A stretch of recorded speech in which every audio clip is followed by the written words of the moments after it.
Bonjour, bienvenue dans cette vidéo où tu vas apprendre à calculer le carré et la racine carrée d'un nombre. Avant d'aller plus loin, si tu aimes cette vidéo, n'oublie pas de cliquer sur le petit pouce en dessous de celle-ci et de t'abonner à la chaîne. Donc qu'est-ce que le carré d'un nombre positif?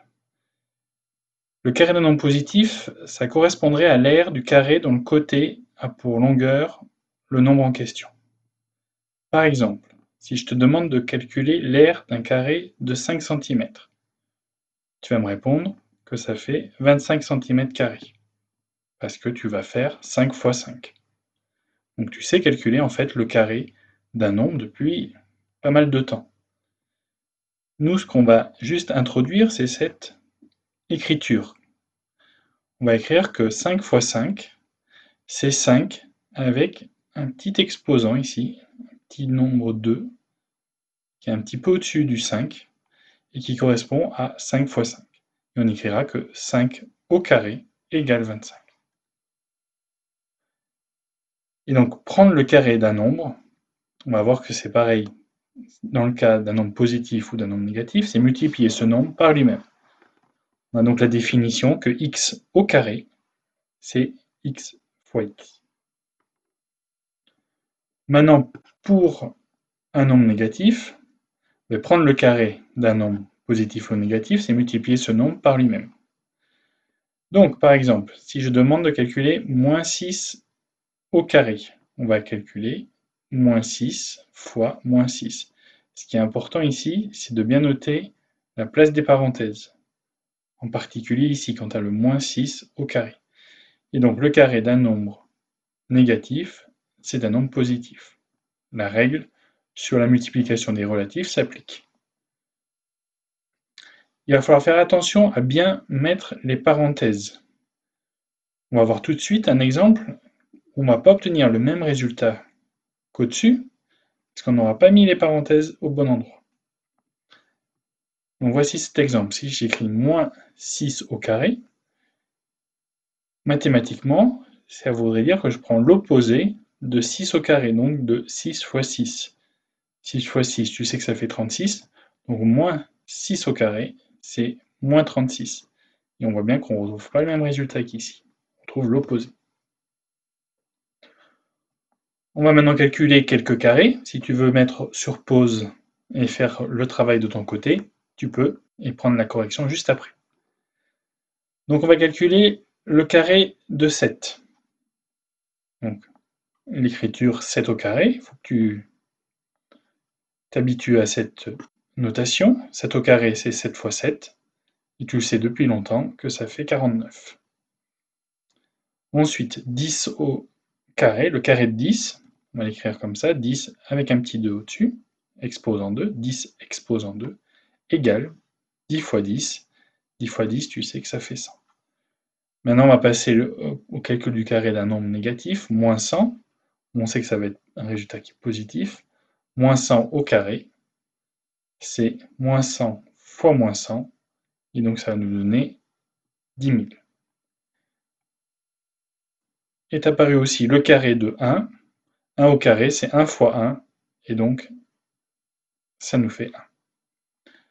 Pour les derniers exemples, 12, moins 3, moins 9, on fait la même chose. On va obtenir que le carré de 12, c'est 144, le carré de moins 3, c'est 9, et le carré de moins 9, c'est 81. Maintenant, on va s'intéresser à ce qu'est la racine carrée d'un nombre positif. C'est un nombre qui va être positif, qui, quand on le multiplie par lui-même, donne le nombre de départ.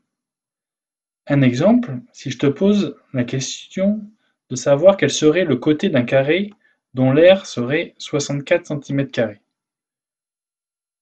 Si tu réfléchis un petit peu, je te laisse un petit peu de temps, tu vas trouver 8 cm. Et donc, c'est 8 cm parce que 8 fois 8, ça fait 64 cm. C'est comme ça que normalement tu raisonnes pour trouver ce résultat. Donc là, on va introduire une nouvelle notation. Donc le symbole de la racine carrée, c'est ce symbole-ci que tu vas après retrouver sur ta calculatrice. Et prendre la racine carrée d'un nombre, uniquement positif, c'est trouver le côté du carré dont l'aire serait égal à ce nombre. Et donc on va écrire que racine carrée de 64, c'est 8. Qu'est-ce que la racine carrée d'un nombre négatif? Eh bien, ça n'existe pas. On ne peut prendre la racine carrée d'un nombre que si celui-ci est positif. Donc ici en rouge, la racine carrée d'un nombre négatif n'existe pas. Donc tu ne peux pas calculer racine carrée de moins 64. Si tu essaies avec ta calculatrice, elle te mettra un message d'erreur.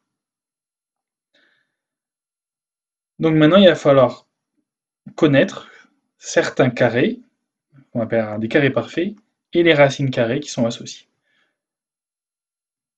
Donc ici, je te propose de calculer le carré de tous ces nombres, de 0, de 1, de 2, de 3, de 4, de 5, de 6, de 7, de 10, de 12, et des opposés, moins 1, moins 2. Et donc tu vois que le carré de ces nombres est 0, 1, 4, 9, 16, 25, 36, 49, 100, 144.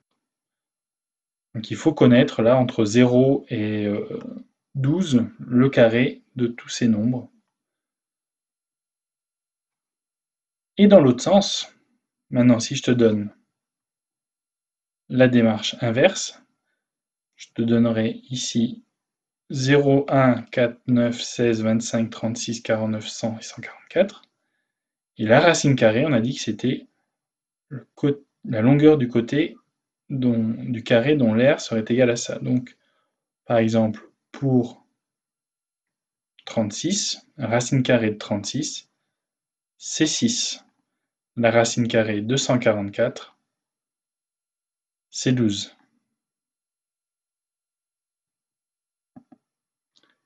Et maintenant, tu vas me poser la question, que faire si on a un résultat qui n'est pas un carré parfait? Donc pour cela, on va regarder ce que nous donne la calculatrice. Donc ici, ça, on a une Casio, mais ça marche de la même façon sur les autres calculatrices. Alors, il faut que je te montre déjà où se trouve le signe pour calculer le carré d'un nombre. Donc, tout à l'heure, on a calculé 6 au carré. Donc, on pourrait faire 6 fois 6, 36. Mais non, 6, tu vois ici, tu as un petit x avec l'exposant 2. Tu appuies et tu retrouves bien 36. Le petit exemple qu'on a vu tout à l'heure, avec l'histoire des parenthèses, où on avait calculé moins 6 le tout au carré. Tu vois bien que là, la calculatrice te donne bien 36. Et le contre-exemple qu'on avait montré, c'était que si je mettais moins 6 au carré, le résultat donnait moins 36. Voilà, donc maintenant, où se trouve, comment on va calculer la racine carrée d'un nombre? Ici, on appuie sur seconde, et ici, sur la même touche où on a calculé le carré, et tu vois ici, tu dessines, apparaît le signe racine carrée. Donc racine carrée de 49, on va le calculer, c'est 7. Donc ce que je t'ai dit dans la vidéo, c'est que si on tombe sur un carré qui n'est pas parfait, par exemple si je demande la racine carrée de 47, je ne la connais pas, donc lui il calcule ici la valeur exacte, mais pour avoir une valeur approchée, tu viens ici sur SD, et tu vois qu'une valeur approchée c'est à peu près 6,85. Voilà. Dernière chose, si on veut calculer la racine carrée d'un nombre négatif, si je mets moins 32, on va voir ce que nous dit la calculatrice, elle nous dit qu'on est en erreur. Voilà ce qu'il faut savoir pour calculer le carré et la racine carrée d'un nombre. Et je te dis à bientôt.